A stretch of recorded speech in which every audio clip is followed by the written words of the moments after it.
Well, all eyes on the Federal Reserve today as they map out plans to boost a fading economic recovery or just the extension of the recession. Analysts predicting the Fed will stock up on long-term Treasury notes in a bid to boost economic growth in tomorrow's Federal Open Market Committee. But they may not be doing much of anything at all to fix the problem in the long run. Time to let the Willis watchdogs out. Yu-Dee Chang is the chief trader and sole principal at Ace Investment Strategists in D.C. Remy Spencer is an attorney, and Andy Levy is an ombudsman, of course, for Red Eye on the Fox News channel. Yu-Dee, let's start with you. No, it's not going to work, Jerry. I think Federal Reserve pretty much has run out of bullets, right? Interest rate, short-term wise, is somewhere between 0 to 0.25%. So they can't lower short-term interest rates anymore. So they started this so-called Operation Twist, where they sell short-term treasuries and buy long terms, trying to keep the long-term rates down, try to stimulate the economy. But the Japanese tried this, Jerry, back 24 years ago. It hadn't worked, and it's not going to work in the U.S. I think it's not the monetary policy. It's more of the fiscal policy. We've got to cut taxes, lower spending, give the money back to the small businesses so they could create jobs and expand the economy. That's going to work. Yu-Dee, I think if you have to reference a 1950s dance and song, it's probably not going to be successful. Andy, what do you think? Well, I have a couple of things. First of all, this is, they've tried this easing thing twice already with this quantitative easing. And my theory is it worked so well the first two times. Yeah, let's try it again. I got drunk twice because I had problems and it didn't solve any of my problems and I woke up feeling awful. But let's try. I'm going to get drunk again. But I disagree with Yu-Dee. I think there is room to move on the interest rates. You can make the interest rates negative. Well, let me tell you, breaking news right now, McConnell, Boehner, and Kyle, leaders in the Republican Party urging Ben Bernanke not to do any more stimulus, sending a letter to the Federal Reserve chairman. That's a very big deal. I can't remember the last time I heard anything about the GOP sending a letter to the Federal Reserve chairman about what he should do next. Yu-Dee, jump in on this because you follow this kind of stuff all the time. Are you surprised by that?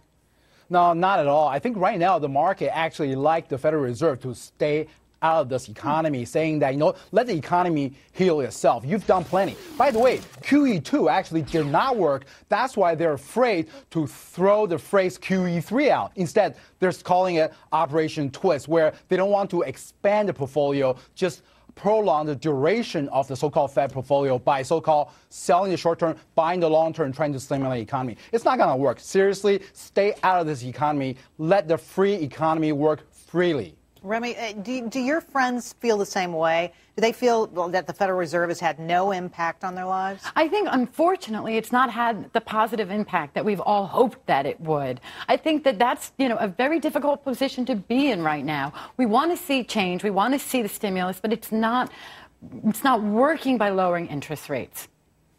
Well, I got to tell you, this letter that I was talking about before, apparently GOP leaders saying that the Fed's added to the uncertainty. Not made it better. That's not good news. And, of course, that's pretty much what we've seen from our federal government, right, Andy? I mean, from the president on down to the Federal Reserve. Well, this is more of a symptom of where we are right now as a country, where we've almost got, it's almost getting to the point of, a co-presidency, where you've got President Obama in the White House and you've got the House Republicans. And, whether it comes to scheduling a date for a president's speech or doing whatever, the president says one thing and the House leadership and the Republican leadership is now they're jumping in as a co-equal branch. And I think it's been a while, if ever, that we've seen this. Well, and they can nix something right away. Instead of drafting the legislation and right. voting on it, the GOP leadership just says yes or no.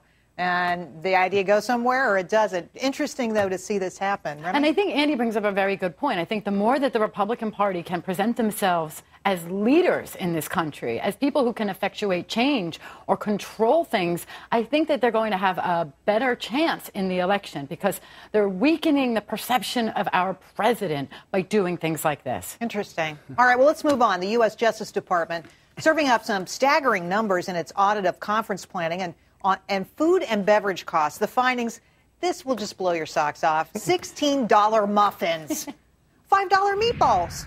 According to the audit, conference costs have risen over $30 million in the past 2 years, and one conference lunch costs $53 a head. Andy, I never spend $53 for lunch. Look, do you? This is reason number 8,455 why I'm a libertarian. This is what the government does. This is not surprising. I don't see these stories and go, I can't believe this. I see these stories and I go, yeah, well, that makes sense to me. But the worst part of this is these $16 muffins were served at a conference held by, it was the DOJ's Executive Office on Immigration Review. So, yeah, let's sit around and talk about people who are coming to this country to work jobs that pay like $1 an hour while we're eating $16 muffins. What if they were really awful. big muffins? No, on a more general note, muffins suck.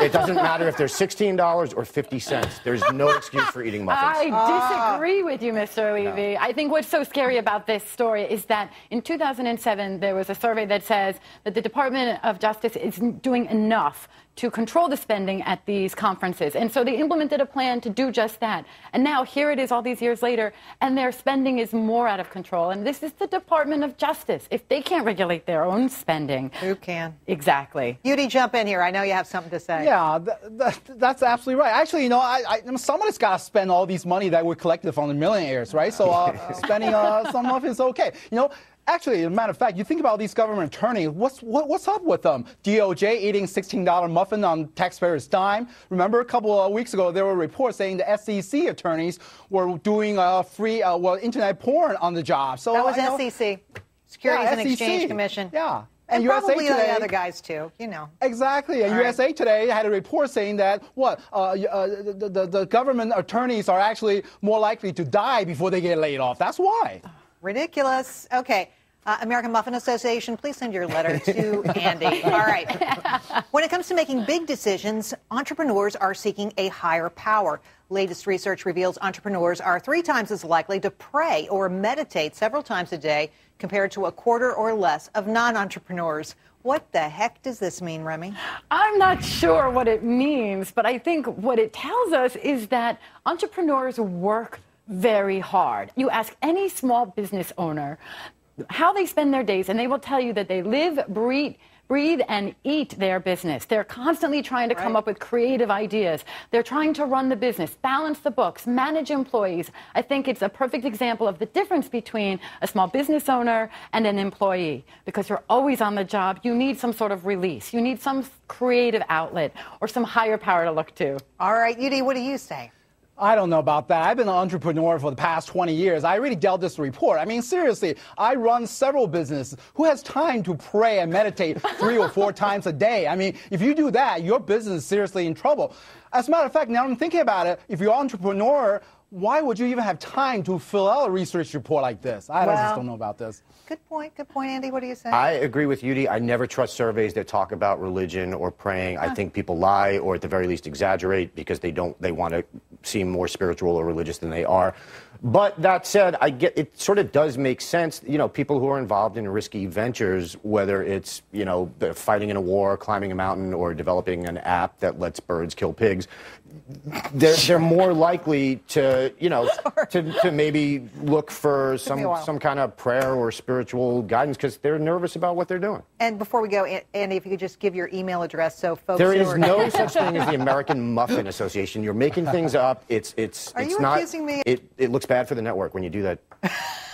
But there is American Meatball Association, though. They're going to write to you, too, Jerry. Yeah, there you go. All right. Yu-Dee, Remy, Andy, thanks so much. Great job, guys. We'll be right back with my 2 cents more and the results of our question of the day.